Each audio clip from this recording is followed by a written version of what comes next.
Veliko zadovoljstvo i čast da pričamo sa NBA legendom, sa Dzo Dumarsom. Dobrodošli u Beograd. Nije prvi put da ste u Beogradu, tokom regrutovanja Darka Miličića bili ste u Beogradu. Otkud sada? Bio sam u Sloveniji, posetio sam Igora Kokoškova, mog prijatelja. I zvao sam Željka Obradovića. I on mi je rekao, bit ću u Beogradu i ja sam rekao, dolazim u Beograd. I došao sam da vidim Željka i da provedem neko vreme sa njim u Beogradu. Bilo je nekih glasina da ćete preuzeti posao generalnog menadžera Pelicansa. Šta radite danas? Uzeo sam slobodno vreme. 30 uzastopnih godina sam u košarci kao igrač i kao funkcioner. A sada želim malo da se odmorim, da putujem mnogo, da posećujem prijatelje.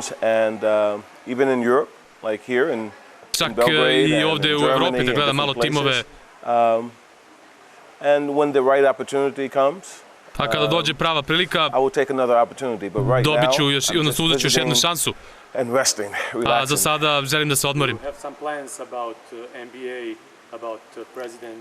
Jel imate nekih planova kada su poslovi predsjednika ili generalnog menadžera u pitanju u NBA-u? Mnogi ljubitelji košarke su pričali da ste vi najveći košarkaški koji trenutno nema posao u NBA-u. Mora da bude prava situacija.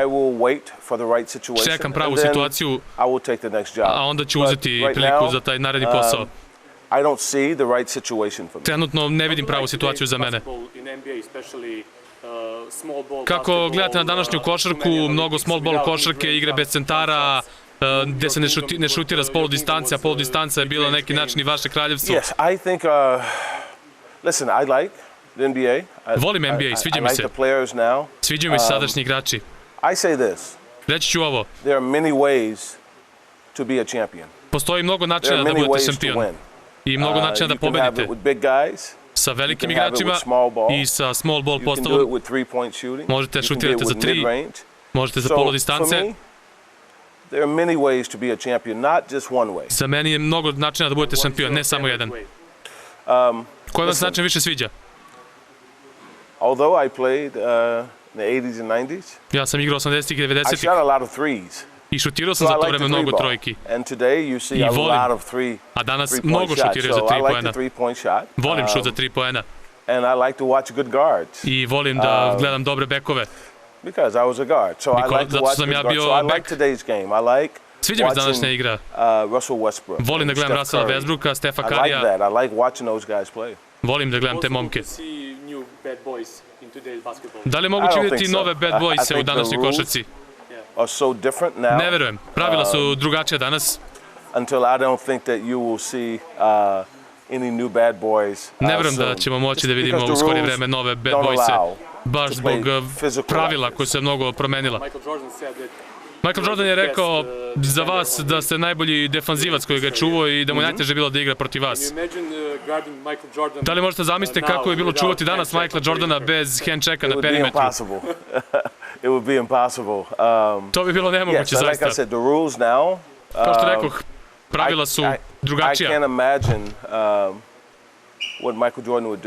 Zaista ne mogu zamisliti šta bi Michael Jordan danas radio sa ovim pravilima, kad ne smete da ga pipnete. Bukvalno bi bilo nezamislivo i nemoguće. Kako je izgledalo čuvati Michaela Jordana i igrati protiv njega?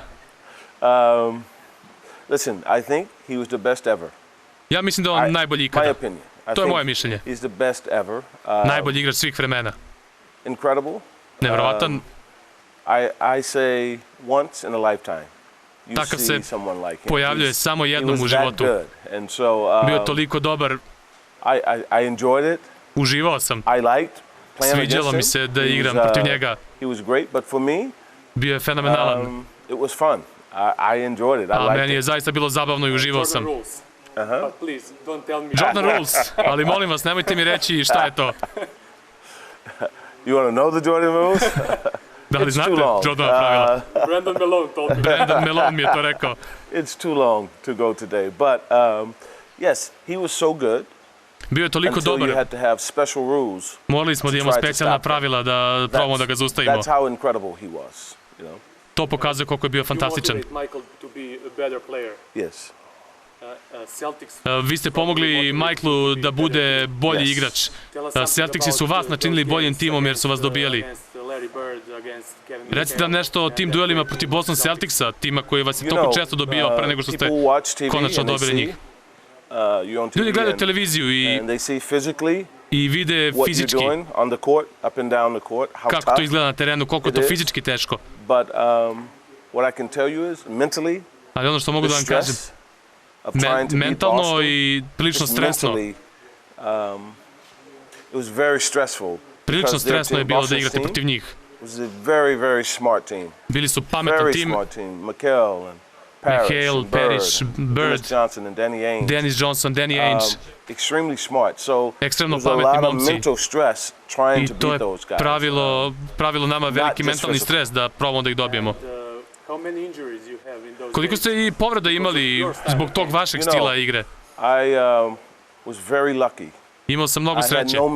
Nisam imao mnogo nekih velikih povreda.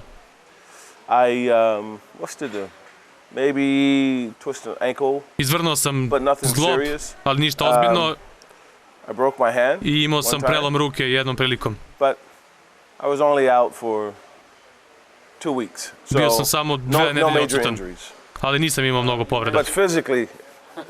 Ali fizički osjećam sve.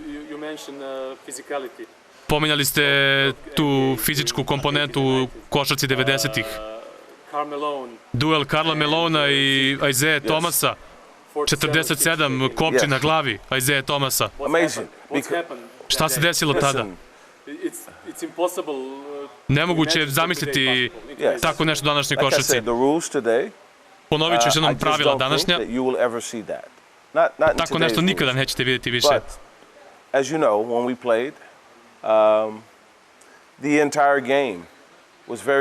Cijela igra je bila onako na fizičkom nivou jača. Mentally and physically, when you step on the court, you had to be ready. Mentalno i fizički kad idete na teren, morali ste da budete spremni. Tough guys. Snažni momci, čvrsti. Veoma, veoma čvrsti. Like I said, I don't even look at today's game and say how do you compare, because it's two different games. To su drugačije vremena i drugačija igra i ne želim da ih upoređujem.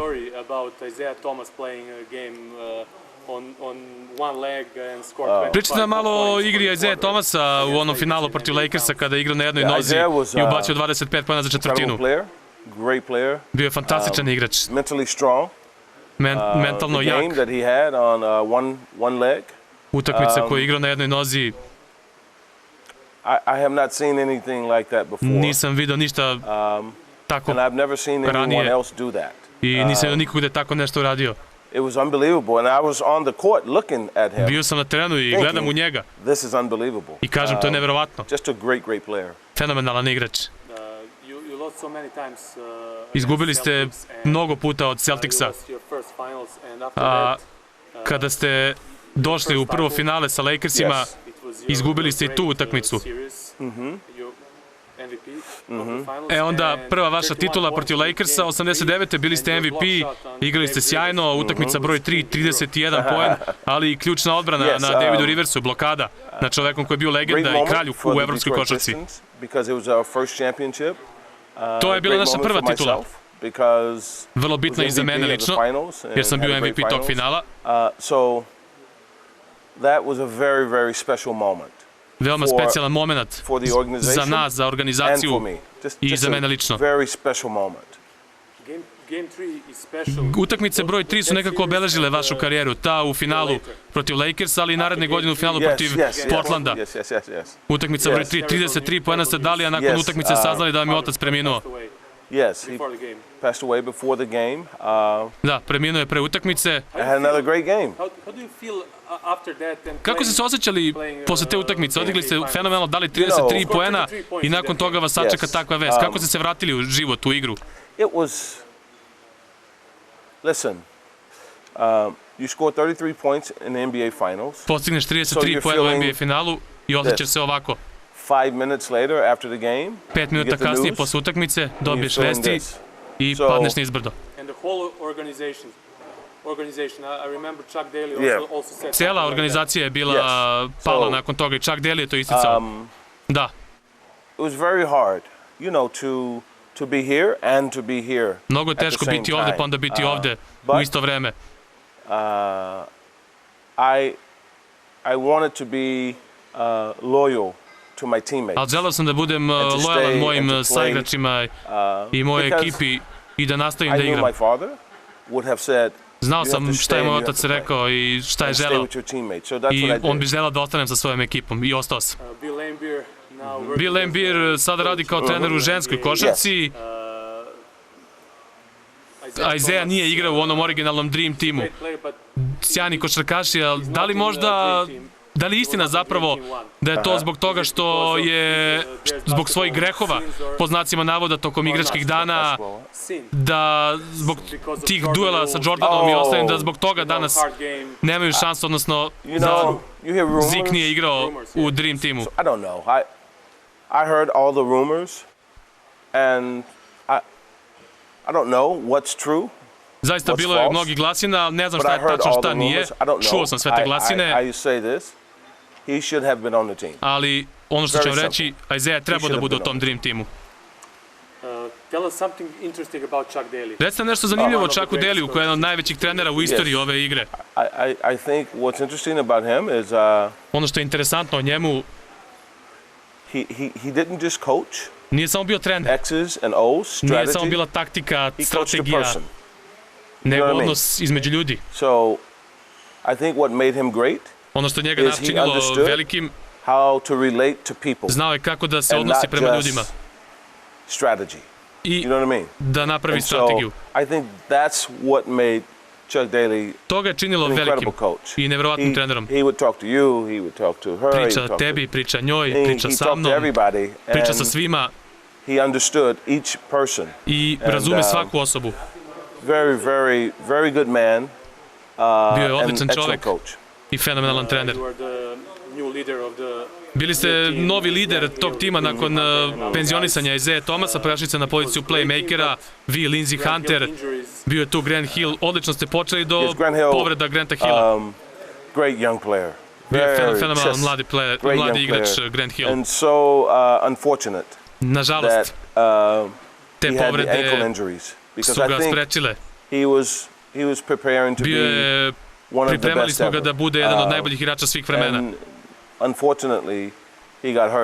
Nažalost, povredio se. Taj momak je bio zaista neverovatan mladi igrač. Vi ste igrali na poziciji playmakera posle toga. Kako ste se aklimatizovali nakon pozicije beka? Kada je Dzo Dumars otišao u penziju, ja sam prešao na poziciju playmakera. Igrao sam praktično i sa Zikom, a i kada je on otišao i ekipa je trebala od mene da igram to sve vreme i osjećao sam se prilično dobro, bilo da igram beka, bilo da igram playmakera.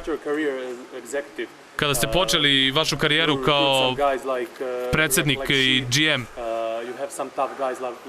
regrutovali ste neke igrače poput Rashida Wallasa, poput Chauncey'a Billupsa. Da li ste imali ideju da napravite nove bad boyse ili se to samo tako namestilo? Nisam želeo da napravim nove bad boyse, ali teo sam čvrste momke. I knew with the new rules in today's game, you won't have another bad boys. Znam da sa ovim novim pravilima ne možete imati nove bad boyse, ali morate da imate čvrste momke, defanzivce, blokere. Morate da imate Bena i Rashida, Johna Sally'a, Rodmana, Laimbeera, mene, Isaiah, Chauncey'a, Ripa Hamiltona. To sam znao. Teo sam da kreiram isti sistem. Kažete nam nešto o Darku Miličiću. Danas mnogi novinari ističu kako je on bio veliki promašaj i čak i vas kritikuju zbog toga, ali Darko je zaista bio fenomenalan talenat i verovatno bi ga mnogi danas birali kao prvog pika. Da li biste ga vi birali ponovo da vam se ukaže ta prilika? Yes. Yes. Bio je veliki talenat, zaista. There are a lot of guys who come to NBA and it does not work out. Don't make it. Mnogi igrači dođu u NBA pa ne uspeju. But he was very talented. Darko je bio veoma talentovan. I always liked Darko and I Uvijek sam ga wish obožavao. he would have succeeded I zaista bi volao da je uspeo u NBA-u. Darko had great NBA talent. Imao je veliki NBA talent. It just didn't work out for him for a lot of reasons. But the kid had incredible talent. Ali taj momak je zaista imao veliki talent. And unfortunately, things did not work out for him. But stvari nisu funkcionisale dobro za njega. He didn't have talent. He's very, very talented. Ne zbog toga što nije imao talent, nego zbog nekih drugih stvari.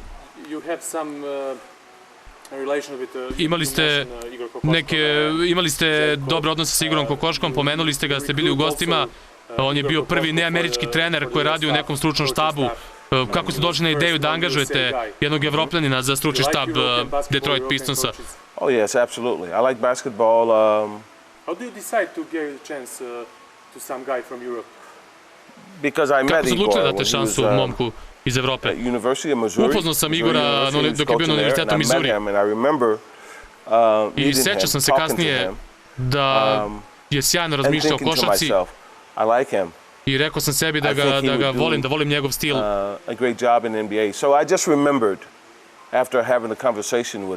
I sjećao sam se kada sam imao konverzaciju i razgovor sa njim.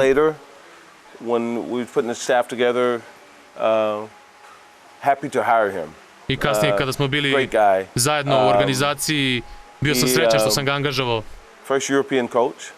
Prvi evropski trener,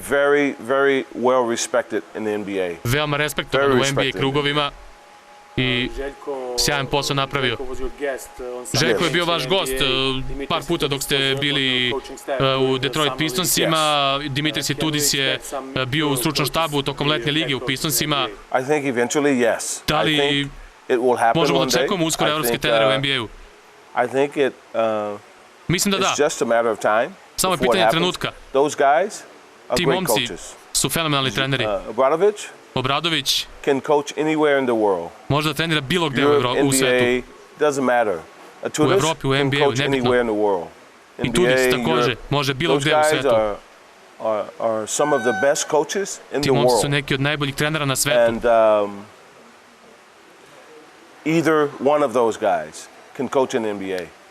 I svi ti momci mogu da rade u NBA-u.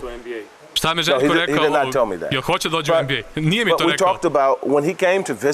Ali kada dolazi u posetu, bilo je dobro za njega da dođe da vidi kako to funkcioniše. Jer ako ne dođete da vidite kako funkcioniše, vi ne znate. Došli su oni i Tudis, jedan mesec su bili moji gosti, videli su kako to sve funkcioniše i nakon toga shvatili su da, ja mogu ovo da radim. Ali nismo pričali o nekom određenom poslu koji bi radili kako bi došli. Ali sada obojice razumeju kako to funkcioniše. Zato kažem da Željko može komotno da radi u NBA-u. Hvala vam na izdvojenom vremenu i uživajte u Beogradu. Hvala i vama.